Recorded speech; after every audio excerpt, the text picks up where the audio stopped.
ለማንኛውም ኢትዮጵያ በ2025 እና 2026 የተቀበለቻቸው የቱሪስት ብዛት 1.2 ሚሊዮን ቱሪስት ተቀብለናል ማለት ነው።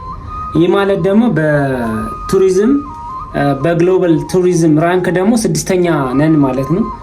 ይህ ትልቅ ፕሮግረስ ሲሆን ኢትዮጵያ አሁን ከሚቀጥሉት 2 ወይም 3 ዓመታት በአፍሪካ አንደኛ ትሆናለች ተብሎ ይገመታል። አሁን ላይ ያለነው በአፍሪካ 3ኛ ደረጃ ነን ከሞሮኮ እና ከግብጽ ቀጥለን ማለት ነው። ይህን ይመስላል። ይመቻችሁ። ሻርና ላይክ ኮሜንት አድርጉልን። እናመሰግናለን። ቲክቶክ ላይ እንዲሁም ሊንክድኢን ላይ የተለያዩ ዌብሳይቶችን መከተል ትችላላችሁ። የኛን ላይክ ስለምታደርጉልን እናመሰግናለን። ቴንክ ዩ